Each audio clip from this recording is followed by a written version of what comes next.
You ever wonder what it's like to run 250 miles in the desert on mountainous terrain? Well, I've got a treat for you today. Today, I've got Jason Bahamundi. He ran to Cocodona 250, and had a podcast about this a couple of weeks ago, and it's pretty interesting, that race, but he ran it. Now, I'll give you one other thing. He took 110 hours to run it. So, what's it like being out there for 110 hours, pretty much almost 5 days? Well, stay tuned because we're going to talk to Jason and he's going to tell us all about it. Hey, everyone, it's Sherri from Trail Wisdom Weekly and Trail Runner's Journey, where it's real talk for runners 35 plus. And I'm saying runners, rockers, and hikers because you know what? It's all the same when you come down to it. Yes, but one's faster than the other. Doesn't matter. Doesn't matter. You're out there going left foot, right foot, left foot, right foot. That's what matters. So it's real talk about what it's like to stay for the long game of both the race and the life. So welcome, Jason. I'm so glad you're on the show. Thanks, Sherri. Thanks for having me. Can we make the age group 50 plus? 50 plus. Oh, 50 plus. Basically, you're not in high school anymore. This is when you've been there, done that. High school's done and over with, and it's just like, okay, now what do I do? What do I do now? So, Jason, you are Run Try Bike. You've got that organization as well as the Everyday Athlete Clubhouse. Tell me a little bit about yourself. Like, what's your athletic background like, and how long you've been running, and also tell us a little bit about Run Try Bike and Everyday Athlete Clubhouse. Yeah, so I am a Puerto Rican kid who grew up in the Bronx, New York, and played all of the major sports that we see on TV today, right? Baseball, football, basketball, hockey. And it wasn't until I turned 34 that I got introduced to endurance sports and really leaned into it. And over the course of the last, what is that now, 20 years, I have gone from, half marathons, which was the first event I did. Most people, will get into it at a 5K, but from half marathons to marathons to 100 milers to 250 milers, so we're going to talk about today, as well as Ironman distance events. If it involves swimming, cycling, or running for long hours on end, I'm probably going to be very interested in it and participating in it at some point in my lifetime. It's just, I don't know, there's just so much about it that leads to a fulfilled life for me, and the lessons I learn on the course and in training that also help me off the course too. So yeah, that's a little bit about me. When it comes to Run Try Bike, I started this business 6 years ago. Our tagline is to prove that there is a spot at the starting line for every body and every space body. And since then, we have launched the Everyday Athlete Clubhouse, which in August of this year will be 1 year old. And we have nearly 150 members in that clubhouse. And they are from all backgrounds, from all parts of the US, as well as the UK, Canada, and Australia. And so we are an international organization. And if you're in our Slack channel, you will see that it is nothing but love and support and lots of questions that we help answer in private so that people won't feel shy, I guess, about asking questions about shoes, about paces, about heart rate zones, because we know sometimes social media can be a hellscape. And so we decided to create a space that allows people to be themselves without worrying about whether or not some troll is going to pop in there and ruin their day. Oh, that is so rich. That is wonderful. And I like what you said, everybody and everybody, because there's no definitive runner's body. There's no definitive swimmer's body. There is nothing like that. And the safety, that's beautiful. That's totally beautiful because like a lot of times it can be very toxic online. It really is because you get somebody barking a comment that really, it's very easy to be an armchair warrior. Very easy, to say the least. Very, very easy. So I will tell you that when I signed online to go to Run Try Bike, the first thing that popped up was the article you did on me a few years ago.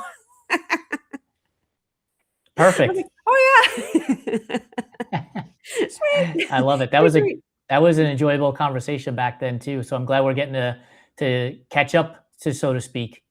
Yeah, well, yeah, and, especially with what's happening in the world and stuff like that since we last talked and all that stuff, it's really there's a draw and a need to feel some real connection, Mhm. and somebody who, "Hey, you do this too? Great, and let's learn from each other, let's help each other grow." So, yes, absolutely, and at the end of the broadcast, I'm gonna give, how to get a hold of Jason as well as the Everyday Athlete Clubhouse as well. So, let's look at the races you had going into Cocodona 250, because face it, it is not a couch to 250-mile program. Not in the least.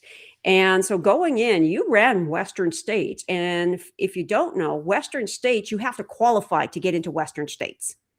And it is a Western State, it's a 100-mile, from Squaw Valley to Auburn to Squaw Valley, California, and I think they The other changed way the around. name of one of those places, but basically that's where it Yep. is. It's no slouch of a race. It's hot, mountainous, and so to get there, and all your running career, you ran like 6 100 milers, correct? 8 100 milers, including Western States, Ah, 8 before I raced Cocodona. Yeah, 8 8 finishes. Yeah. 100 milers, and 100 milers aren't easy. Mm-mm, they're not easy. No. Nope, there Nope. after you reach the 100K, then there's no friends until about 140 miles, like, there's no friends there. You have to I invent a will whole counting say system, and my thinking about 100 milers, for those of you who are interested in it, is the race really doesn't start until the 100K mark, because you have achieved something remarkable, 62 miles, 100K, and the reality hits you. I've got another 38 miles to go, and it's a wake up call, right? Because you've already been out there for a number of hours, depending on your pace.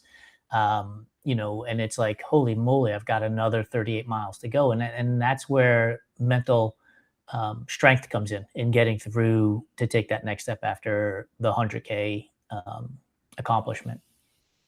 I also wanna add in, like, depending on your terrain you're in, it's just like, "Oh my gosh, mountains are harder." No, going round and round on the track isn't any easier either, because it's it's a Yep. mental game. I've heard that running, sports, especially this, is 90% mental. Absolutely. Absolutely, Yeah. for sure. Especially, yeah, and you're eating, "I wanna be done," and you're thinking about your warm bed or whatever, and it's just like, "Ah, man, let's just a, go." a And hot not only meal, what's that? a hot meal that's not from a tray in the middle of nowhere. Yep. Yeah, absolutely, and not only 8 100 milers, you also ran 8 Ironmans. Yeah. Yep. I told you, if it involves swimming, cycling, and running for hours on end, I'm probably going to be very interested in it. So, going in and not and then I'm gonna add one more that I found that I really liked is you also crewed and paced Moab 240 and well as Badwater, and for people that don't know, Badwater is in June in the Mojave Desert. Mojave, correct? I believe so. Yeah. Yeah, in Yes. California, and you're in the bottom of the desert, and you have to go up Whitney Mountain. It's ew. I'm half polar bear. No, no, thank you. I've also paced and crewed at Tahoe 200, and so Okay. I've been able to see a lot of these big events that people latch onto from various angles, whether I've run it or paced or crewed it. And one of the things I will say, which is why I think starting the company and having the Everyday Athlete Clubhouse, is you get to see people in their rawest forms, and it is uplifting. It really is uplifting because you see people struggling, even if they're even when they decide and choose to DNF. Even that is uplifting because they had to have made a decision to abandon a race that they've trained for days, weeks, months, or years for. And they are making a decision that's best for them in that moment. And I will applaud every single person who chooses to go that path because they're taking care of themselves. And so you just see the grit of the human mind and body at those events. And I've been very fortunate to see lots of it. And I will add that because I've had my own DNFs, and the first one, I thought it was such a failure. It's not a failure. It really isn't. It could be due to a cutoff. It could be due to being medically pulled. It could be due to the fact, you know what? this is not happening for me, and it's you have to look at the bigger picture. If you got a job to go to the next week, you know what? Maybe grunting through isn't the thing for you. But yeah, DNFs That's right. there, it's personal. It's personal as to the why, and yeah, it also is a hard lump to take. It's like, as you said, yeah, I've trained for this for how long and the whole bit and spent Mhm. could be boatloads of cash too. And Yep. I'm not going home with a big shiny thing.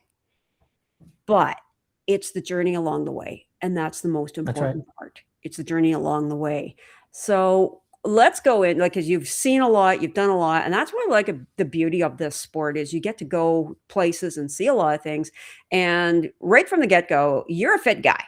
You're a fit guy, you're not coming from the couch, but you've got a race that is 250 miles, it's in mountainous terrain, you've got heat, you've got, kind of a little bit of everything thrown at you because in the desert, it's hot during the day, cold at night, and you can have a few things thrown at you.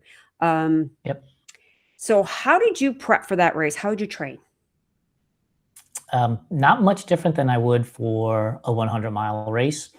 I lived in Dallas, Texas at the time that I raced Cocodona. So hot and humid was already there, was part of the training. So I didn't have to really worry about doing anything differently when it comes to that mindset. So I would run in the middle of the day. I did 2 days at times. But I am also, and that's going to sound like I do a lot of mileage, right? But I'm a very low volume runner, 35 to 50 miles a week. If there's a race in there, and let's say I ran 100K, then it would be a 60-mile week, Mhm. plus a few extra runs in there, but not a ton of volume. But the volume was very specific, right? So Cocodona, I think somebody fact check me. I think it's about 45,000 or 50,000 feet of elevation over the course of the 250 miles. It may be more. I don't know. Um, in Dallas, it's very flat.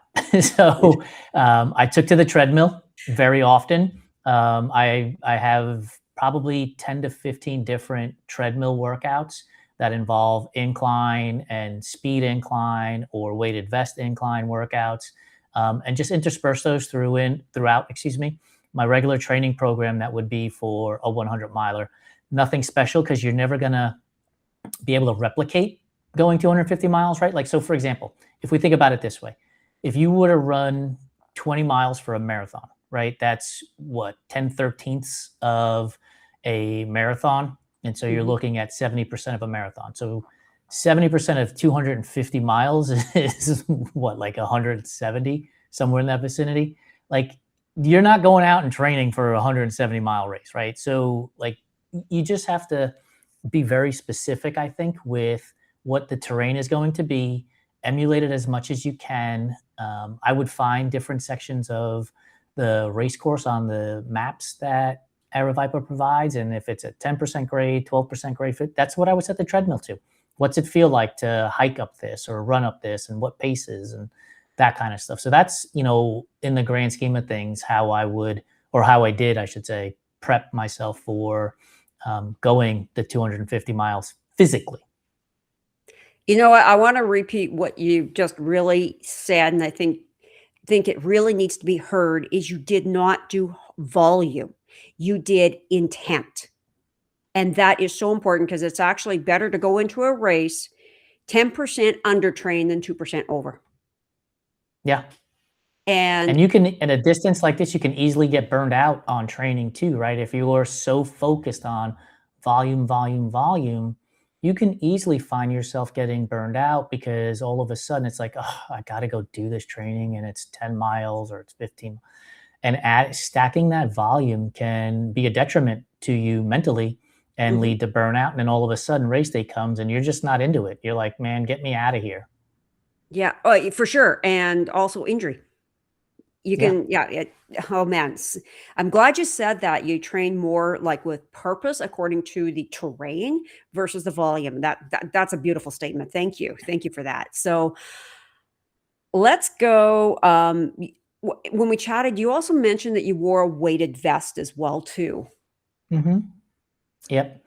So on the treadmill, right, I would wear a weighted vest and try to add a little bit of that resistance, because you're also going to be carrying a pack with you for 250 miles. The pack is going to have some weight to it.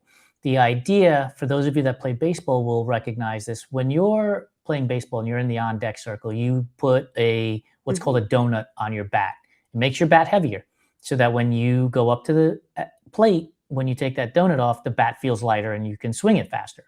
Well, the idea for me was very similar. If I carry a weighted vest on the treadmill at these various steep inclines, or I would even go and walk with it at a trail that was near to where I was living at the time, I would walk with that weighted vest out there in the heat and humidity, that when it came time for the race, that pack that would have all the food and all the clothes and everything else in there, water didn't feel as heavy as what I had Right. been training with, and so it would make it feel a little bit easier in my mind. If you could imagine, how heavy do you think your pack weighed for Cocodona? I would probably 10 to 12 pounds. 10 to 12 pounds, yeah. And that's actually a good advice for any ultra that you're going in, especially if you're gonna have a pack, is train with your pack so that you get the Yeah, feel of it and you get the feel of the weight, because it's a very different story running, I'm gonna say, quote, unquote, "naked" than what you are yeah. running with a pack on, for sure. You So also wanna be able to make sure that, it's, where it's sitting on your yes. neck, so that you can avoid, if you have what might be hot spots and chafing, what's the clothing you're gonna be wearing during the race, so that you can avoid that, because the last thing you wanna do, and this is for any race, is have chafing that is gonna make the movement even harder than it already is. Oh my gosh, yes. One of the, runners, he ran 58 hours, and when he mentioned, he says, "When you run 58 hours, butt crack starts to chafe and everything like that." So a lot of it is you kinda gotta be prepared for the for the unexpected. So, Yeah. okay, you've run 100 milers, you've done all Ironmans. How long did it take you to do your Ironman, just for reference sake? Give or take about 12 hours, anywhere from 11 and a half to 12 hours. 7.5 to 12 hours. Okay. Okay. And for your 100 milers, how long did they take? Anywhere from 19 hours up to, I think, Western states took me 27. 27. Okay. That gives an idea of how tough Western States is if you're coming in at 27 hours versus the other. Yeah. Yeah, my dream is to get in under 30. So anyway, we'll just carry on. Finish every finish counts, no matter whatever the timing it says that you cross the mat at. Absolutely. So Cocodona, 250 miles, 2.5 times longer than you've ever gone before. And the common question is, why?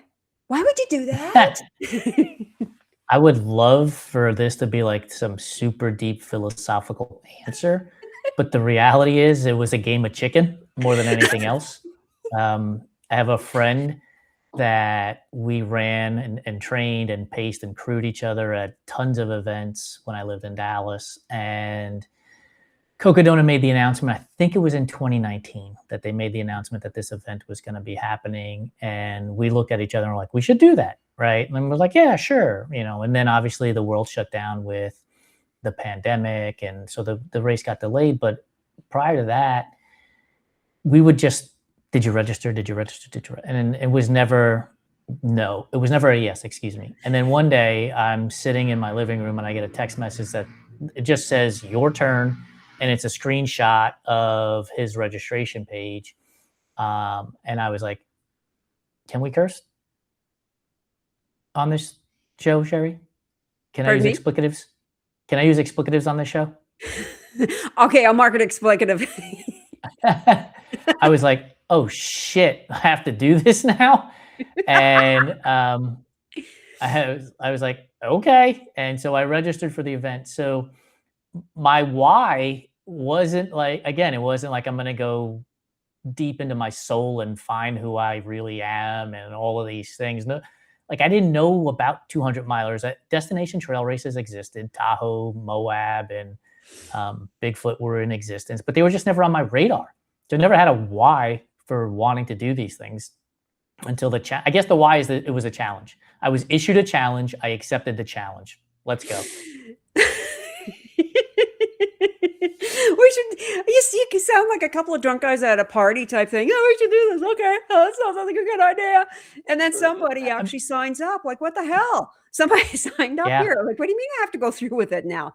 You know, what would have been if you would have said, "Good, I'll crew you." I mean, he would have been happy to have crew, I'm pretty sure, and a pacer, no doubt. And it might have been better for him because then we didn't have to have two separate crew setups because, again, we lived in the same area in Dallas. So it's like, okay, who's getting who for? It was almost like a draft. Who's getting who for pacing and crewing? It might have been easier if it was just him registering, and I was like, all right, dude, I'll be your crew chief and pace you along the way too. Might have made life easier for him. Oh, but you wouldn't have had that race experience together, Exactly right. which we're getting to now. So, when you look at how did you run the race? Now, I want you to go over like your sleep, your run, walk. But you know what? Let's start with how you got out of the starting line and you're starting to crawl up. Is it Mingus Mountain? Lane. Oh, okay, that one. Lane. That one. Okay, go for it. Like how that was a very like entertaining story in its own. Like entertaining. Just tell it.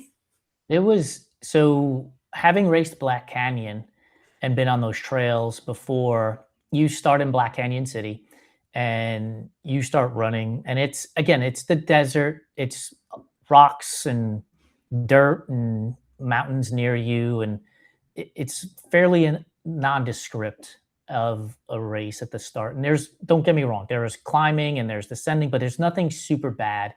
And the race prep video tells you that when you get to, I think it's mile 11, you'll hit an aid station. And at mile 11, you got to fill up. You got to have, I think at the time, they recommended 6 liters of water That's because a the lot. next aid station is not until basically mile 37, if I'm not mistaken.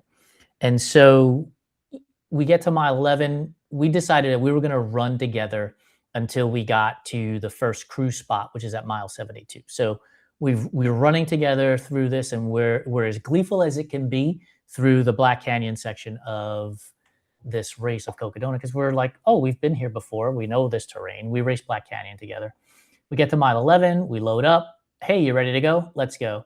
And almost immediately it starts to suck. Like almost immediately leaving that aid station. You are climbing Lane Mountain. It is hot. You're not under any shadows whatsoever. There's no trees out there. You're fully exposed. It's brutal. The rocks feel bigger than they are. And when I tell you that, I don't think I'm exaggerating when I say that we would take 2 or 3 steps and then have to sit down. Then we'd get up, take 2 or 3 steps and have to sit down. And I go back to the idea of a game of chicken, right? To get into this race. So now here we are, and it's like, all right, dude, I'm going to get us going. So I'd get up and I would take our steps and then we'd sit down. And then he would be like, okay, dude, I'm ready. Let's go. And he would take his steps and I would follow him. And so we were just playing follow the leader.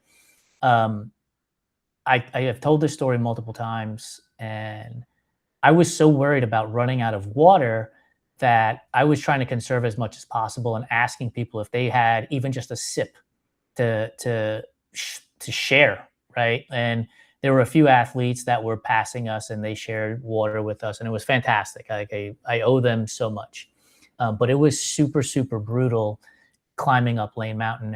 And when I tell you that DNFing was a thing that I asked myself, it feels like hundreds of times in that moment. Like one of the thoughts that passed through my head multiple times was, how do I tell my pacer and my crew and the friends that are watching us that this race is over before we even get to the 50K mark? We haven't even gotten to mile 31, and like DNFing was such a real thing.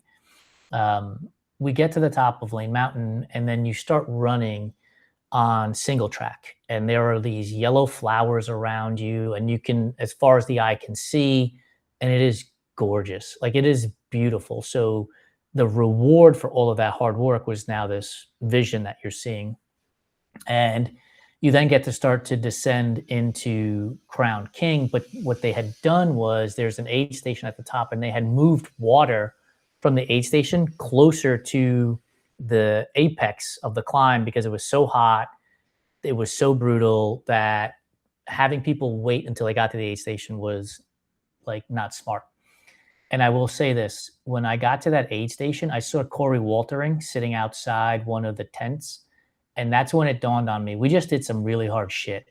Like Corey Waltering is still here and I'm catching up to him. And what he looks like and how I feel like I'm ahead of him now because he just looked like the world had just beat him up. That's how hard it is. And Corey is an elite athlete, and he's done some really hard stuff. You can go find him on Amazon.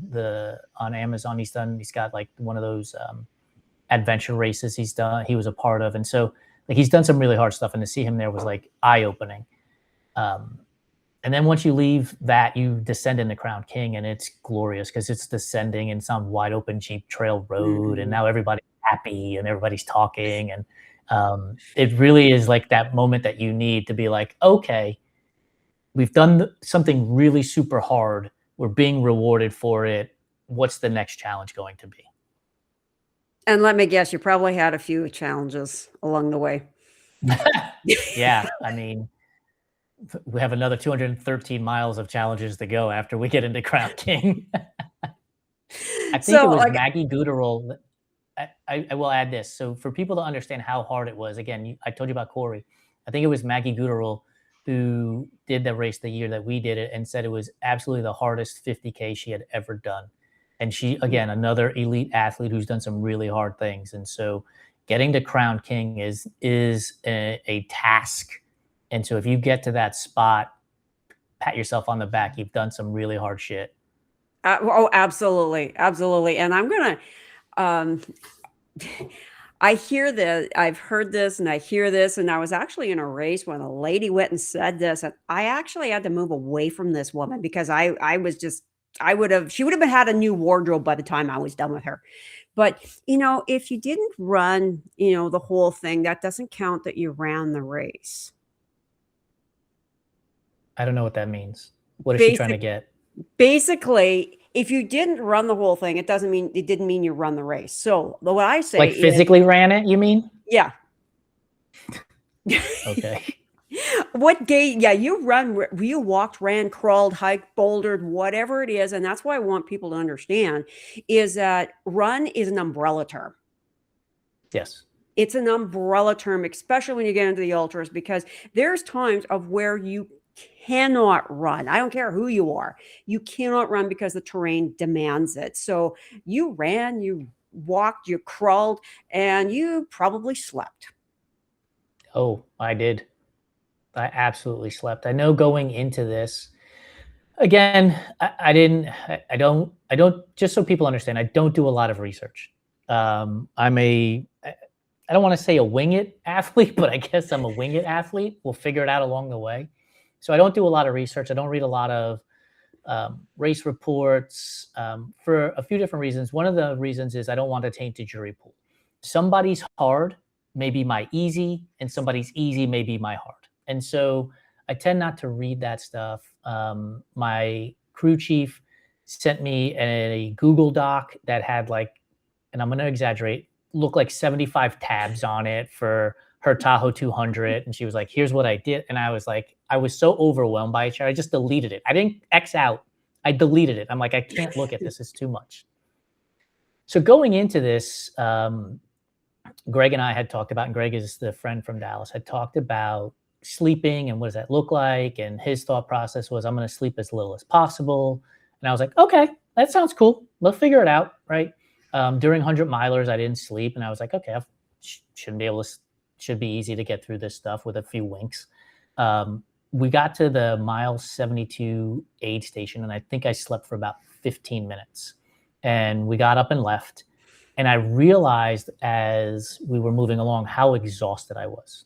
I just was exhausted from a lack of sleep and having, I think it took us 17 hours or 19 hours to get to miles. I don't know. It took us a long time to get to mile 72. We were way off our pace charts.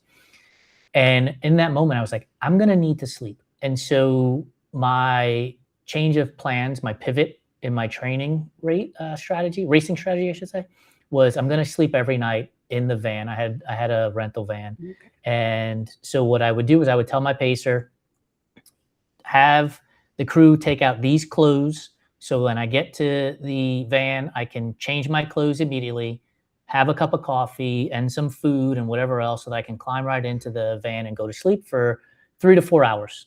And Mhm. I would tell them set up an alarm so that in 3 to 4 hours we can get up and keep moving because you're exhausted. You could sleep 8, 10 hours, right? But I wanted to get the race done. I'm still competitive. I wanted to race. And so I slept 3 to 4 hours. And I think if I did the math correctly, over the course of the 110 hours, I think the number of hours I slept was somewhere around 14. And that doesn't include dirt naps in the middle of the trail where I would just power down for 5 or 10 minutes and then pop back up. So it was probably close to 15, 16 hours of sleep total. That's really good to know because, like, a lot of times there's really until you're there and in that race, you have no concept. You have no concept of what it's all about, like, sleep. I was in one ultra, and it was a track ultra, and the fellow looked at me, and goes, "I didn't know we could sleep during these things." Yeah, you have to, sometimes you have to, and sometimes it's like a 10-minute thing. It could be like, as you say, a few weeks thing, and sometimes it's a couple of hours or something like that, and it's to think about it, you have to give your body what it needs at the point of time, Hmm. and that is enough rejuvenation so you can keep on going. And Yep. and yeah, like, yeah, this is the sleep and I shared this with you when we talked last week. So I've interviewed people who've done Cocodona as well. And one person in particular told me that he barely slept at all. And he finished, it wasn't the same year, but he finished, I think, in 108 hours. And he had commented offhandedly that it was not the greatest experience, the race for him. And there were parts of the race, and a lot of parts of the race that he doesn't remember. I, on the other hand, who took, like I said, 14, 15 hours of sleep and finished in 110 hours, can vividly remember the vast majority of the race. In my Mm, experience, even the hard part on Lane Mountain, I remember and I can appreciate it. And so I say that as a cautionary tale to those who are going to listen to this and decide that they want to register and see if they can get in via lottery to Cocodona is like, enjoy the experience out there, because if you're trying to do this as fast as you possibly can and you're not sleeping, you're going to have big pockets of blank memories. And the whole idea of doing something like this is to remember it, right? Like to tell stories about it, to remind yourself that you can do hard things. And so it's just a cautionary tale. Maybe you don't sleep 15, 16 hours, maybe you need 8, I don't know, but like to do it without sleep and then come away sort of discouraged by the lack of memory and not a more favorable outlook on the race, I think for me would be a waste of time and money. you know what that is? That's actually a really good way to put it because I know even, like, up here, we have the Canadian Death Race, and one of the advice pieces that are in there is said, "Pull up your head and look. You are on Yes. the top of the mountains and you've got gorgeous scenery. Take look at what you're doing." And for the majority of us, vast majority of us, we're not elites. We're not sponsored. We have jobs to go to, and we do this for our recreation and fun when it Hmm. comes down to it.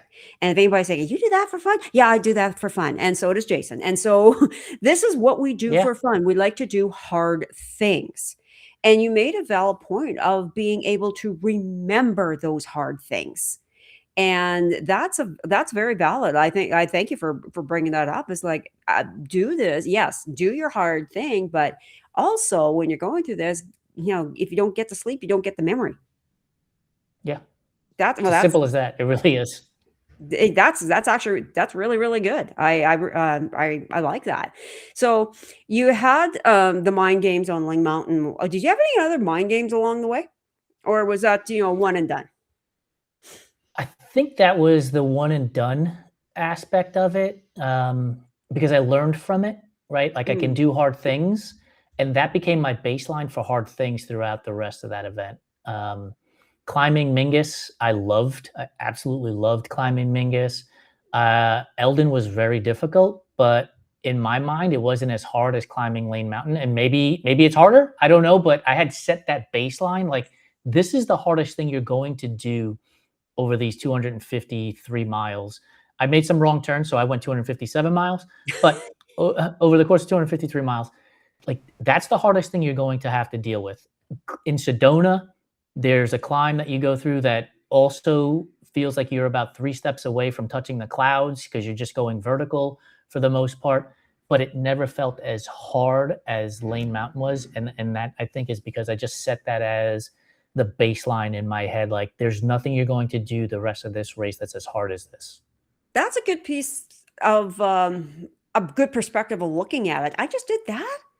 Hey, man, Yeah, I can handle just about anything else, and that's sometimes, a perspective that is needed in the back pocket. Look at what I've previously done, and it doesn't have to be during this race, it could be a previous race that you've done something really, really hard. If you've done that one, you can keep going and do the rest. I will tell you a story. I just shared this on our Instagram page. Um, I raced the U.S. Open Triathlon Championships in Rockwell, Texas, one year, and it was after I had already done Ironman Texas. And I panicked in the water. I swam to a kayak. The volunteer was giving me all the right things to say. Right? She was amazing. And I realized, I said to myself, you swam 2.4 miles. You can swim this 1 mile event. Now get your ass off the kayak and get going. And so it's again, it's like I've done something harder. I can do this. Yeah.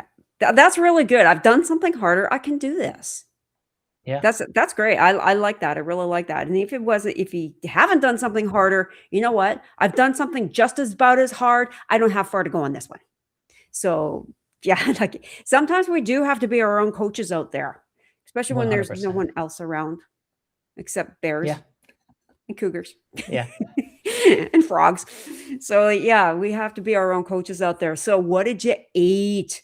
So, what did you eat and what was your savior food? Because a lot of times we have during that there's one food that is an angel from heaven dropped it into us. And it was just our race. It was just made it everything even better. So what'd you eat?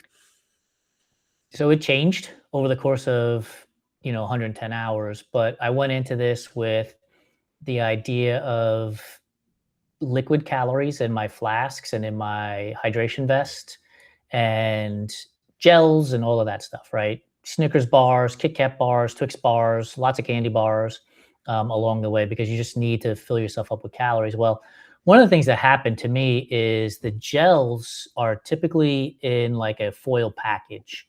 And so I was getting cold sores from all the sugar that I was consuming, and then the foil packages would irritate it when you put it in your mouth. It felt like it was cutting your mouth, and so I scrapped the gels and went to oatmeal. Most of your audience has probably had overnight oats at some point in their endurance journey, and so stealing that concept, I had asked at an aid station if they had Ziploc bags. And what I would do is I would take the Ziploc bags, I would put 2 packets of instant oatmeal and water, and just put it in my hydration vest, and it would mush around and it would become basically what would be like overnight oats. And then I would just squeeze it into my mouth. So I was getting slow burning carbs from the oatmeal. At the aid stations, I would eat whatever food they had, like literal food. I remember at mile 72's aid station, I had blueberry pancakes and hash browns. I remember having sandwiches, vegetarian and vegan sandwiches all along the course. At Whiskey Row in Prescott, I had asked my pacer to message our crew that I was in the mood for Impossible Whoppers from Burger King and Klondike bars. And so when we got onto Whiskey Row and they had 2 Impossible Whoppers and a Klondike and multiple Klondike bars because they sell them in packages of 6, it was like utopia. 2 Impossible Whoppers and 2 Klondike bars later, I was ready to leave Prescott and get back out there. So, I mean, the answer is what didn't I eat? Or the question should be what didn't I eat? More so than what did you eat? Because there was just about everything. Like aid stations would have the ice pops that, because you're in the desert, it's hot out, was perfect.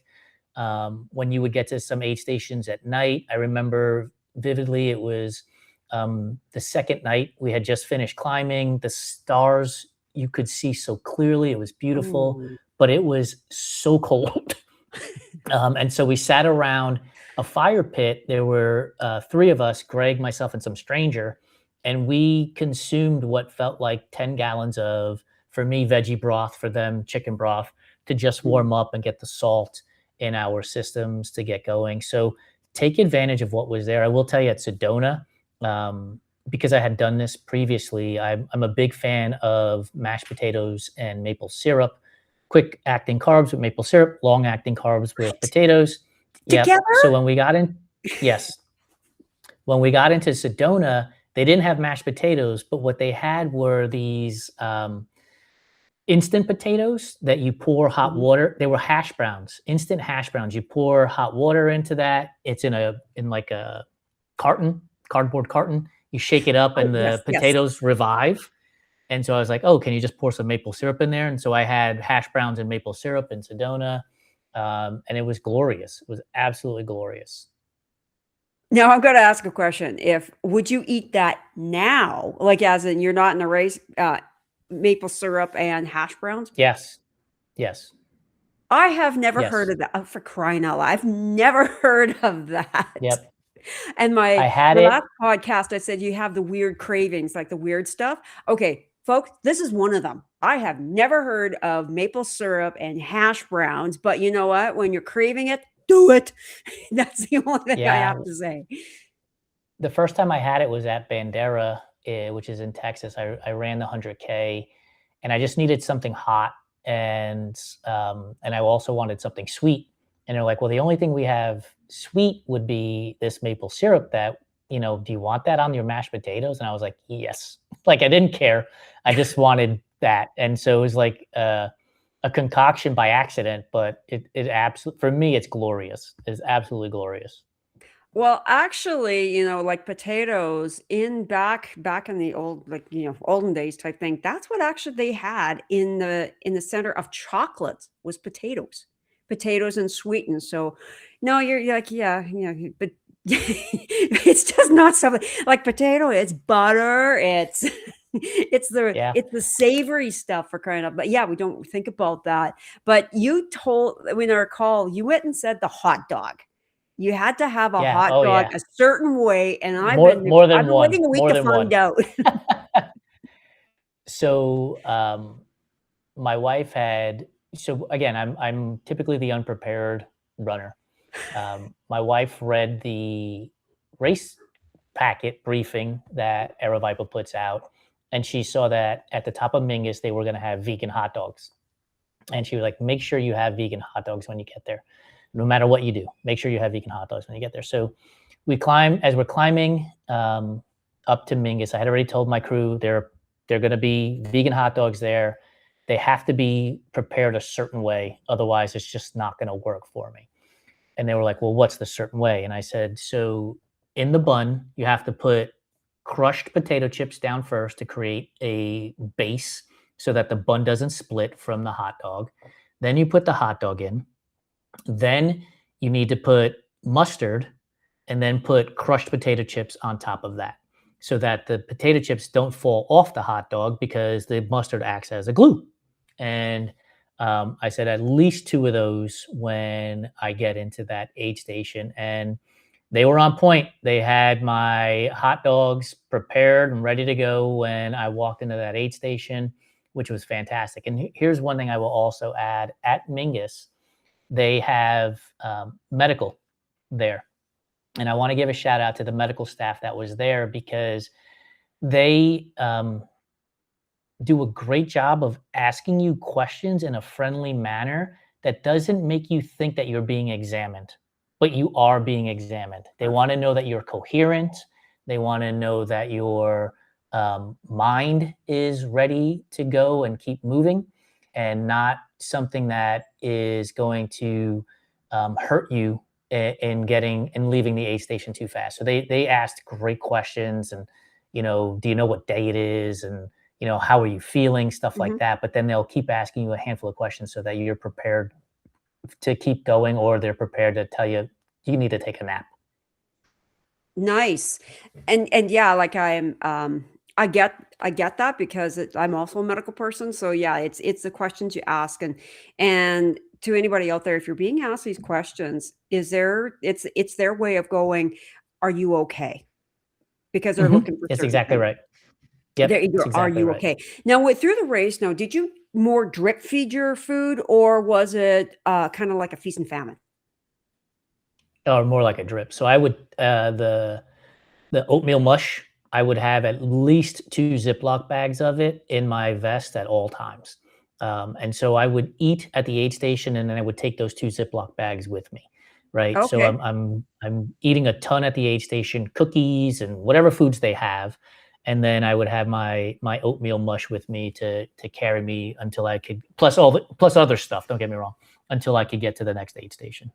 Okay, I also do a drip feed as well too. I find that is so much better, and it keeps you more even rather than going the crash burn type thing like that. And it's a great distraction. Like, Oh my gosh, yes. Oh my gosh, is what can I eat now? Like, it's a whole thing. Yeah. What can I eat now? What's in my pack? Like, yeah, it works. It really works.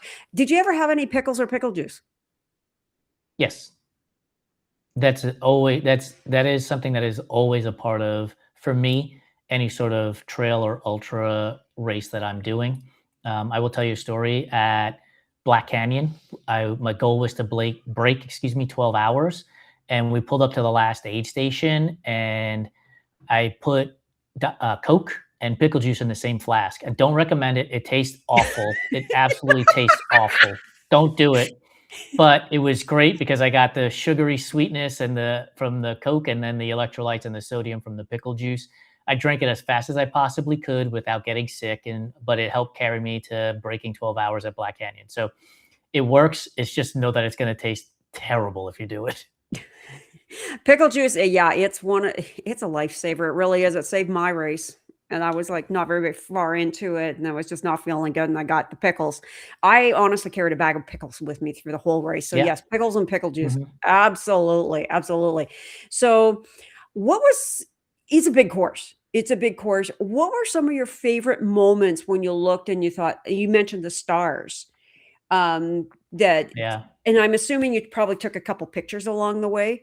Um, I'm not great at that. Thank goodness other people had their cameras out and took a lot of pictures for me. Different points along the course. So the first time I saw Fain Ranch, it's just this wide open expanse of land, and there are cows running around it and all over the place. But it's just this massive expanse of land where you can see Mingus off in the distance. And so, like, just that contrast of uber flat with the mountain in the background was glorious. I do have a picture of the morning of leaving Mingus and the sunrise in front of me as we get ready to descend mm, off of the mountain was absolutely stunning. Um, Jerome, getting into the old ghost mining town of Jerome, was pretty neat to be able to see and get into. Um, Climbing Eldon was hard, but the reward, and there's a picture out there of me sitting on a rock overlooking what seems like never ending land at the top of Eldon, which was absolutely stunning and glorious as well. And then obviously the finish line is another vision that when you make the right turn into the alley, like you can hear people yelling, and they do another great job of having spotters at the corner so they can ah, see when the athletes are coming up so they can get the crowd hyped up. Because as you can imagine, you turn right into this alley. So, and it's, I don't know, Sherry, like maybe 50 feet before you get to the finish line. Once you make that right turn, it's not very far. And so if the audience, the spectators don't know that an athlete is coming down, they're going to be doing their own thing, right? They're going to be right. talking and they're not paying attention. And so they have spotters. and they do a great job of getting the crowd that's at the finish line yelling and screaming, and you can hear them from down the street. So then when you make that right turn, like it's a frenzy. People are whipped up into a frenzy, and the whole crowd is amazing. So when you make that right turn, that's another memory that anybody who's finished the race is going to have for a lifetime. So what's a great segue into this one. When you came and you saw that finish line, how did you feel? Like, what was your reactions? How did you feel? Like, Manuville is like a when she finished Cocodona, not last year, but the year before, she stopped and she just admired the finish line. And people asked her, said, "Well, why didn't you just run across?" She goes, "I've been running for 250 miles. I've been doing this for 250 miles. It's finally here. I wanted to Yeah, soak it in." So, what was your reaction? exactly that. There is a euphoria. Oh my goodness, I just did this. And there's also a, oh my goodness, I just did this letdown almost immediately, right? It's conflicting. For me, it was conflicting, right? You're excited that you've just completed this big task. Simultaneously, there's, I wouldn't say immediately post race blues, but there's certainly, they start to creep in because you're like, okay, this whole experience, this 100, for me, 110 hours has now come to an end. And so it is sort of like I should be taking this all in, gaining perspective, understanding I've done something very, very difficult that I can take with me for the rest of my life. So it's I- I'm sure that there are athletes out there that are 100% on top of the world. And I'm sure that there are athletes that are 100% uber reflective. I had both. I had a combination of both being, this is amazing, and oh my goodness, like it's, I don't want to say what's next, as in I can't wait to do the next thing, but where's the letdown coming in now? Now that I've done Yes. this thing. And it's a good thing you said that because it's not unusual to go into depression after this race. Because think about it, these races, and it is any anytime you're getting to that much exertion, it is the adrenaline, it is the epinephrine, Hmm. it is the dopamine, so much dopamine that you get, Yep. oxytocin, and it's a roller coaster. And when you're not getting that hit, and you think about it through a race, and even a 50K or even a half marathon, there's I feel good, I feel bad, I feel even better. There is that roller coaster.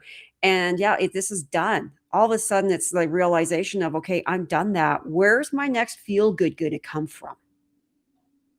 Yeah, my wife um, just defended her dissertation and is now a doctor. And one of the things that she and her cohort had been discussing is like, you've been building up to this finish line for 3 years. And they've been warned that there is going to be this off a cliff moment because you've been building and building and building and building, and now you've accomplished the thing. And that's, when talking to her, I realized that's how Cocodona was for me. It was like this training and this effort, and then doing the race and getting through the race and finishing the race, and then there's sort of like this cliff. And one of the things that Lori and I had been talking about is she had learned through her research that recovery from burnout is typically somewhere between 3 and 5 years. And that burnout is whether that's physical activity or at a job or anything, any form of burnout is typically 3 to 5 years to recover from.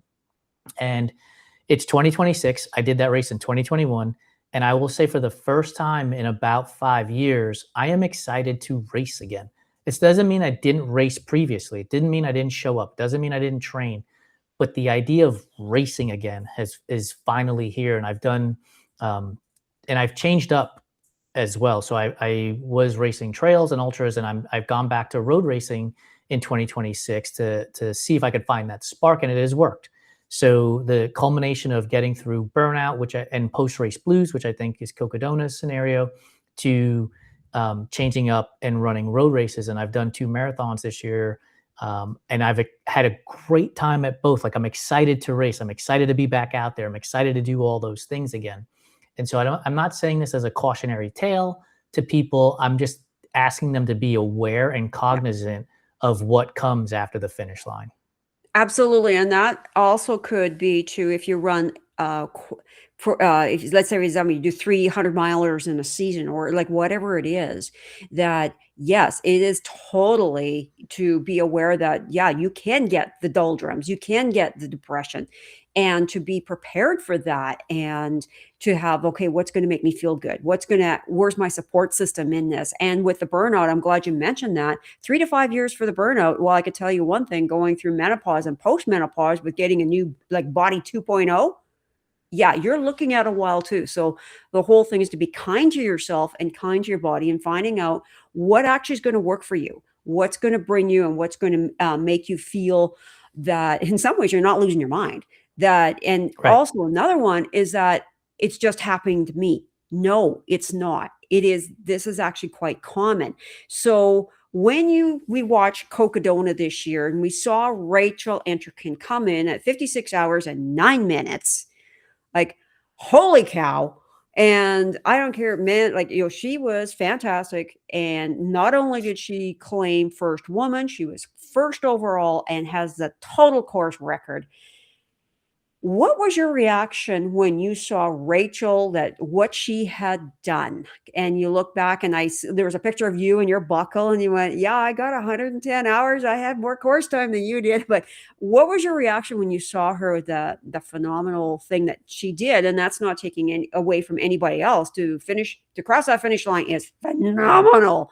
But how she did it in that time, can you share your thoughts? Share what you felt and saw after that? Yeah, and so I will set it up this way. You and I have talked about this a couple of times already.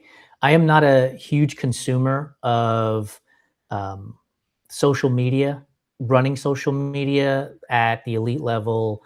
I wasn't watching the dots move on the Cocodona live stream. It's just, there's just, that's not something that piques my interest at the level that it does for a lot of people.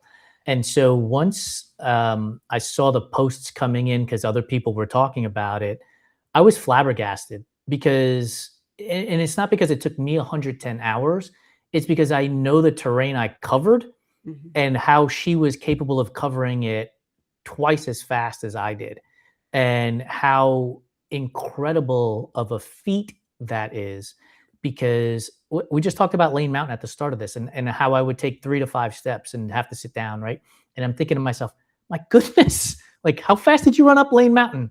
And then when you go into at Watson Lake, there's just boulders. It's literally bouldering. And so to like as I'm walking through that, like she has to be literally running through this. Climbing up Eldon. I shared this on Holly's Substack. Holly, Fueled by LOL, she just posted about my story there as well. That when I climbed up Eldon, I got passed by people who were there for the day in Crocs. And, I was like trying to make my way up that mountain. And I just kept thinking of like, she ran up those sections, which is just unbelievable when you think about now she's nearing 55 hours at that point going up Eldon, or 50, probably about 54 hours at that point, because you still have about 10 miles once you reach the top of Eldon before you get to the finish line.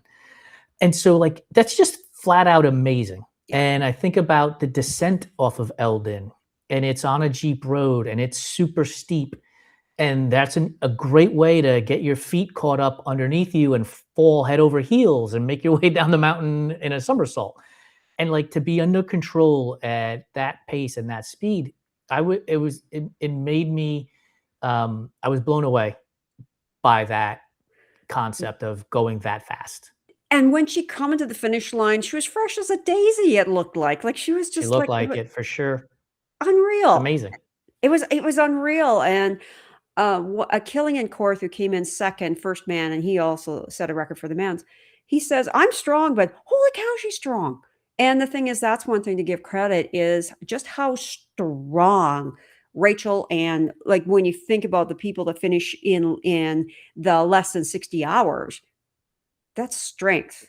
and it doesn't take away from anything because you know what? Anybody to tackle 250 miles, that's strength as well too, both physical and mental. And you look at where am I now? And I'm going to look at Wayne coming in.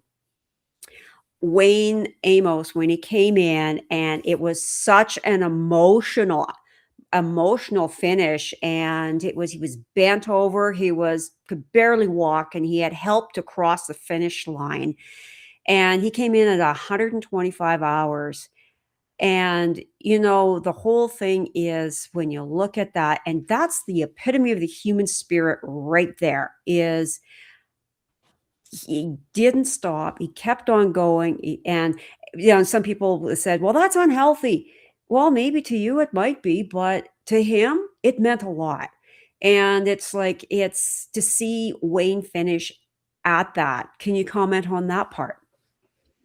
Yeah, so in the math, I'm closer to Wayne than I am to Rachel, right? Rachel's 54 hours faster than me. I'm 15 hours faster than Wayne. Yeah. And so I'm closer to Wayne. I can relate more to Wayne. I didn't have a lean as drastic as Wayne, but I had a lean when I was finishing that event. And so I think about from this perspective, like I don't want anybody to put themselves in harm's way in an unsafe scenario. But with the people that were around Wayne, I'm guessing that they could gauge where he was at in that scenario from a physical standpoint. And so, claps for him that he finished and now he has a baseline for what's hard, right? Mhm. So the next time he wants to apply for a job or apply for a loan for a business or go out for the next race, I'm guessing it's never going to be as hard as what he just did. And sometimes we need to step outside of our comfort zone to realize what our full potential is. And to me, I'm guessing that's what Wayne has. And I haven't seen any interviews of him or any conversations about it, but I'm guessing that that's what it feels like for him. Like I was able to find what I've been able to redefine what my comfort zone is now. That's a good way to put it, and yeah, what is hard, and when you look at yeah, he did a hard thing, and yeah, of course, there's gonna be opinions out there and judgments and stuff like that, but you know what? We have a saying called "walk a mile," or in that case, walk 250 miles and see what like, you have to put yourself in that person's shoes, and when one of the nicest pictures I saw was Rachel and Wayne sitting together, like, after he got the IVs and stuff, and she was sitting there with him, and the top of the top of the pack were they didn't like most of them didn't fly and go home. They were there for the whole thing, and I think probably it's because they're expecting to they don't know when they're finishing, so they might as well just book it for the full time. So that was Yep. really nice to see because being at the back of the pack, and I finished DFL and stuff.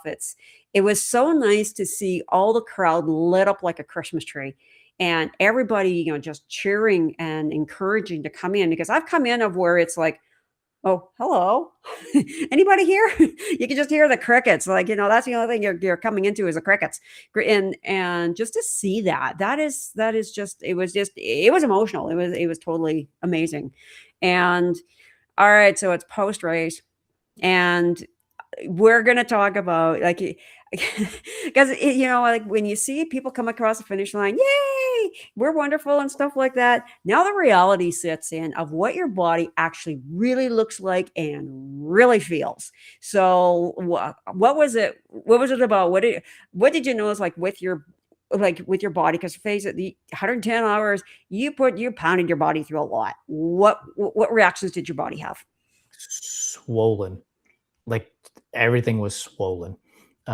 Feet look like Bilbo Baggins, from the Hobbits. Like you're just swollen Yeah. because you're retaining all sorts of liquid. Like the reality is, right? You're traumatizing your body, whether that's at a marathon, half marathon, or 250 miles. You're traumatizing your body, and so your body is going to automatically defend itself, and it's going to put liquid around you, right? It's going to around its organs, and so you're just swollen everywhere. So taking my shoes off and taking my socks off was hard.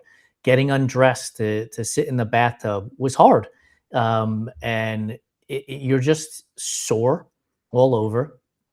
Um, Walking just even a handful of feet to the door to get food from the delivery person feels like an eternity before you can get there because the adrenaline rush has left. Yes. That's the part of it that we need to remember is as you're going through this process of covering whatever the distance is, there's adrenaline there that's moving you along.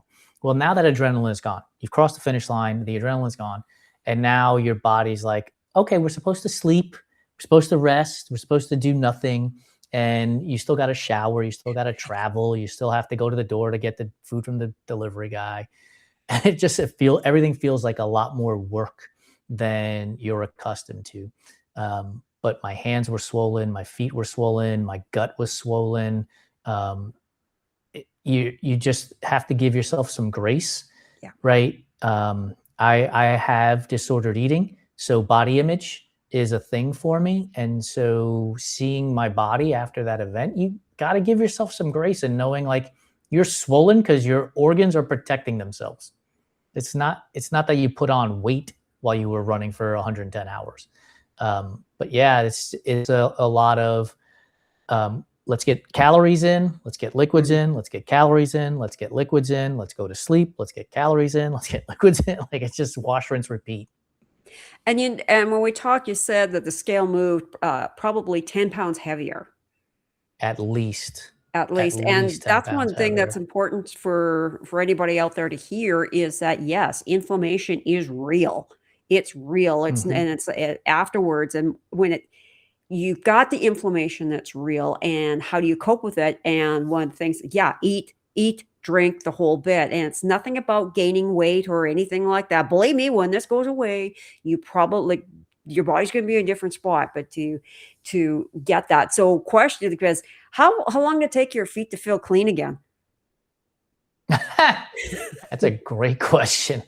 I remember like getting into the bathtub because the idea of standing up in the shower was awful, and so I ran the tub and I sat in the tub and I probably scrubbed all night, and then the next day I showered again and scrubbed. It probably took like 2.5 days to get all of the like completely gone, like all of the filth completely gone. Like the surface stuff leaves, but you always just I don't know, maybe it was gone. I just felt dirty even after showering because it's just a lot of grime, right? Yeah. It's the sunscreen, it's the bug spray, it's the sweat that's on you, and I didn't feel clean for at least probably 2 days, even though the dirt may not have been visible. I just felt like I was dirty, Mm. and it just didn't feel clean no matter how many times I scrubbed and showered. Did you have any chafing? The only scenario I had was a blister on my foot that I got at somewhere around mile 246, descending off of Eldon.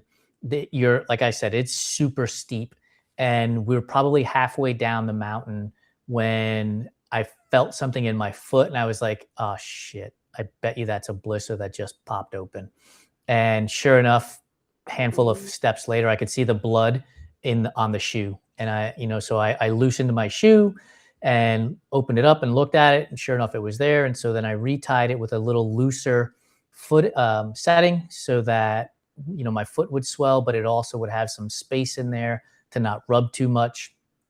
And went on from there, but no chafing in any of the areas that you would typically chafe in. Wow, wow. Man, you are blessed. I absolutely am 100% blessed. Wow. After I ran javelina, I felt something, kind of picking type thing, and when I took my shirt off and pack, I had road rash right across my waist, and it's just like thinking about getting to the shower is like, oh, that's gonna hurt. And and yeah, you're lucky. One of the things that I do is, um, if anybody's seen race pictures, I typically race in a button down shirt. But a lot of times, especially at night there, because it was so cold, I would have another shirt underneath. And so I would tuck that shirt into my shorts so that when my race belt went up, if it went past my shorts, it wasn't rubbing skin. It was just touching that second shirt there. Mm. And so that helped protect a lot. And the other thing is running in the desert, it dry. And so as you're sweating, it dries, which made that a little bit easier. And then, of course, you're using whatever product it is. The product of choice helped as well in helping to avoid any of that chafing. So tell me about your sleep. You had a story about when you fell asleep. There's a story with a pizza and when you fell asleep. Oh, that was after the race, sitting on the couch, watching TV and trying to recuperate, I guess you could say.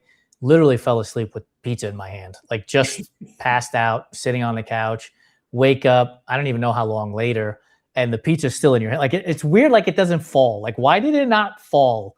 Was there like this like did my body know like you're gonna need to eat this pizza slice later on, so we're gonna put a death grip on it?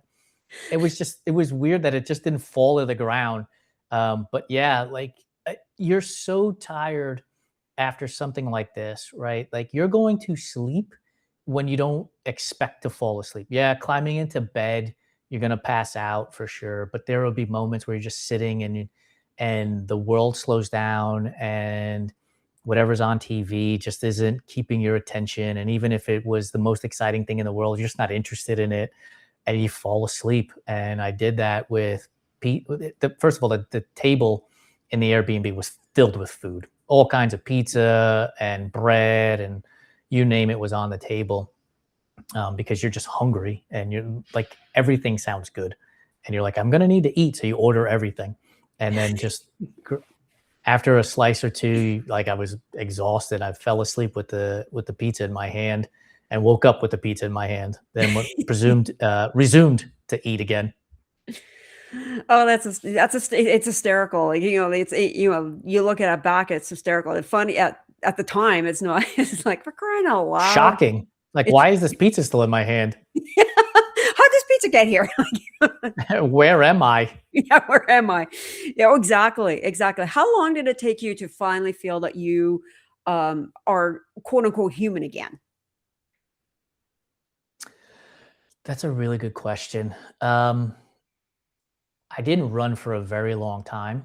Activity, walk more than anything else, but no strength training, no cycling, no like literally nothing for at least 3 weeks, if not a month, um, before I really decided to start getting into other things.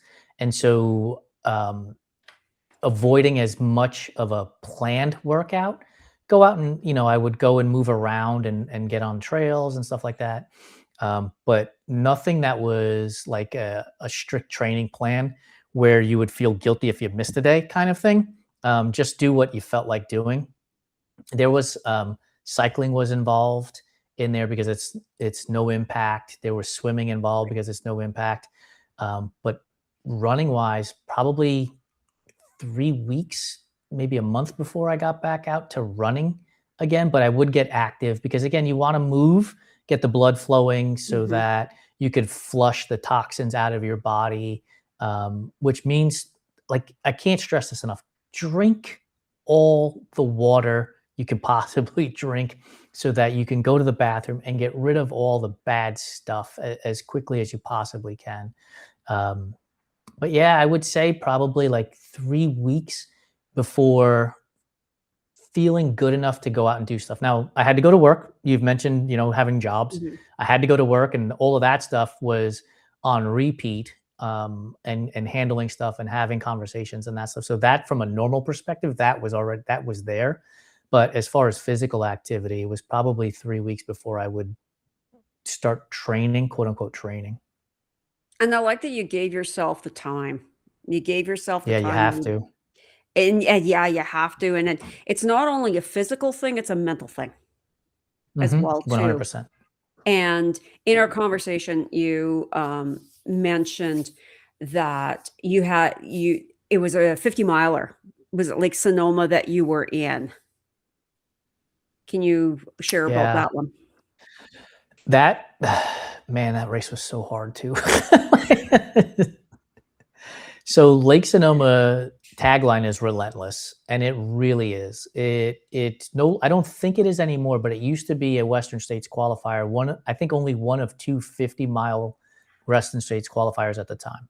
Um, it's 12,000 feet of elevation gain over 50 miles. It is full on exposed. Mm. And when I registered for the event, again, it was before COVID. So then COVID happens and everything's getting kicked around. And the race typically happens early in the year where it's cooler in Northern California. Well, California was shut down, and so they couldn't do the race. Obviously, the year of COVID, and then the following year was still shut down at the time of the race, which I want to say is like late March, early April, and they wouldn't allow the race to happen then, and so they kicked it to September. And the year I did it, it was like 110 degrees or so. It was just brutal, Sherry. It was so hot. Plus, again, 12,000 feet of elevation gain over 50 miles. Just an absolute brutal event to participate in. But I will say this, like it's again, the baseline for hard had already been established at Lane Mountain. And so I can get through this. But yeah, so the focus was getting myself to Lake Sonoma as healthy as I could possibly be. And I got to Lake Sonoma in a really good position to actually race. So you're talking what, May to September. So what is that? 4 months, 5 months. So yeah, I was ready to race when I got to Lake Sonoma after Cocodona. So what I liked about this is it was a 4-month time period. It wasn't a few weeks after it or wasn't enough. Yeah, So when you're looking back at that, did you feel you had enough time from more than enough, Cocodona? more than enough. Because here's the thing, right? You When you cross the finish line at Cocodona and you take a week or 2 or 3 weeks, 4 weeks off, your fitness doesn't go back to where it was before Cocodona. Like, you've established a new baseline of fitness. And so there's no reason to think that your fitness is less than it was months ago. Your fitness is much better now. And so now it's a matter of maintaining that fitness to get to Cocodona healthy, physically, but also mentally prepared to race, and really get into it at that point. So I think that 4 months was enough time, because I'm also, again, when I'm a low volume runner, like, it's not like I'm stacking 100-mile weeks onto themselves. If I ran 15 miles in a week at the start, and then by the time we got closer to Lake Sonoma and I'm running 35 to 40, I'm golden. Like, I feel good about this. I don't have to. I'm not losing sleep over the fact that I didn't run 120 miles that week. You know what I mean? Mhm. Nice, yeah, okay. And when we chatted, you said one of the best things you did was let life and no structure. Yeah. And I Yep. think that is so important is like, yes, you have to go to work or whatever, but in your training is just let it go for that period of time until you're ready to come back. And as you said, you're ready to race. So I have to ask is, would you run Cocodona again? Um, that's a tricky question, and the answer is yes and no. And the reason why I say yes is if somebody was like, "Hey, here's a free entry," I would do it. But the answer is predominantly no. And the reason why I say no, and it's not because it wasn't a great experience, it's not because I didn't have a good time out there. The answer is no, is because there's so much other stuff that's out there. Yes. There are so many things out there, and I want to gain experiences in life that are multitudes of things as opposed to the same experience multiple times, if that makes sense, right? Oh, for And this is sure. coming from a person who raced Rocky Raccoon 5 times. I raced Rocky Raccoons 5 years in a row so that I could get my Western States ticket to enter the lottery.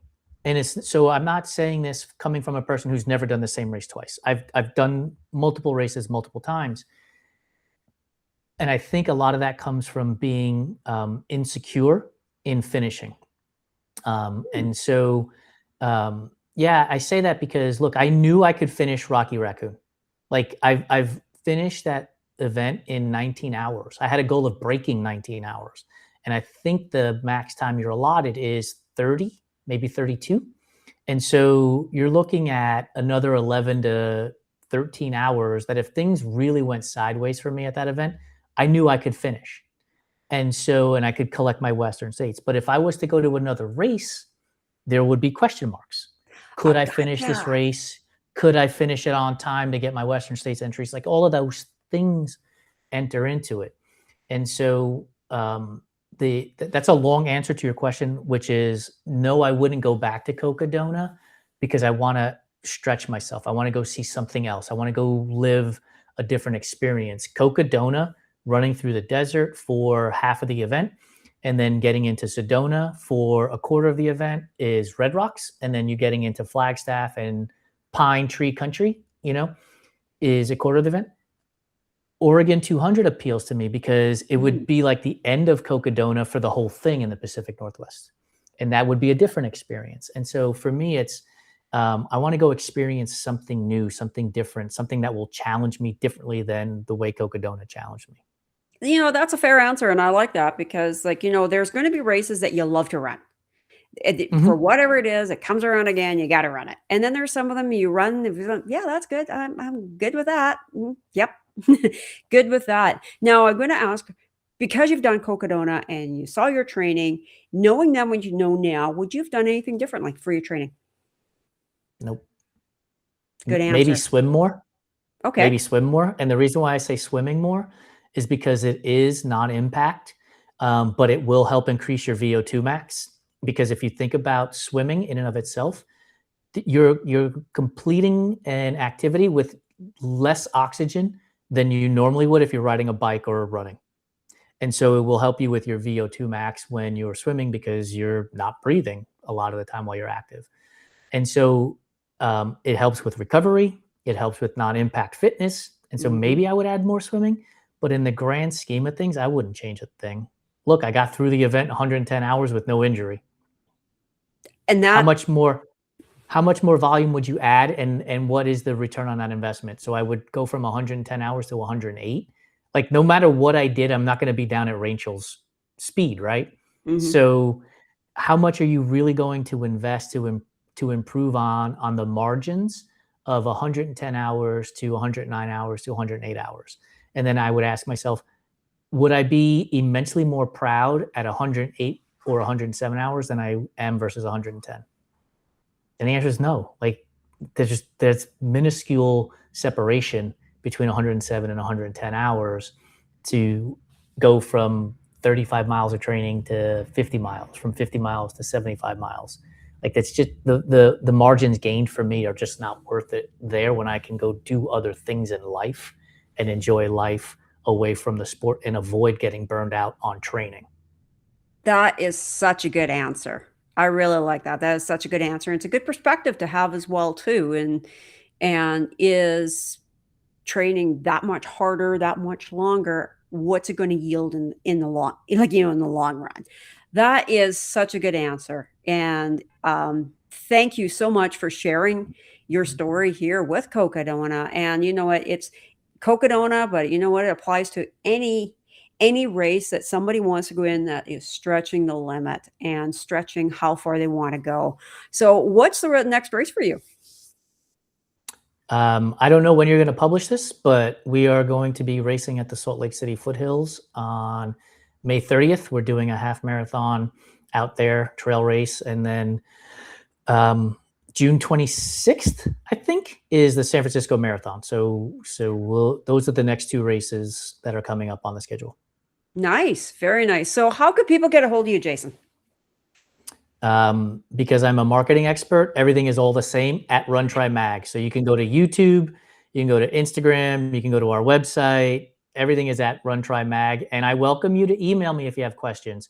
Jason at runtrymag.com. I will happily answer those questions for you because I just love talking to people. And I'm probably going to ask you more questions than you ask me when you email me. Awesome. Awesome. Well, thank you so much for coming on today and sharing your story. It was great. It was fantastic and it was also insightful as well too. And it's really good to get a perspective from somebody who's been out there longer than the top few of the pack. So, yeah, like for the everyday runner, Jason's for the everyday athlete, I'm for the everyday runner. We teamed well together. What do you think? Thanks for sharing your platform with me. Oh, you're welcome. So, everyone, stay tuned for what more I have to offer as well too. But in the meantime, you know what? It's a beautiful day. Get out there, get some trail, and we'll see you next time.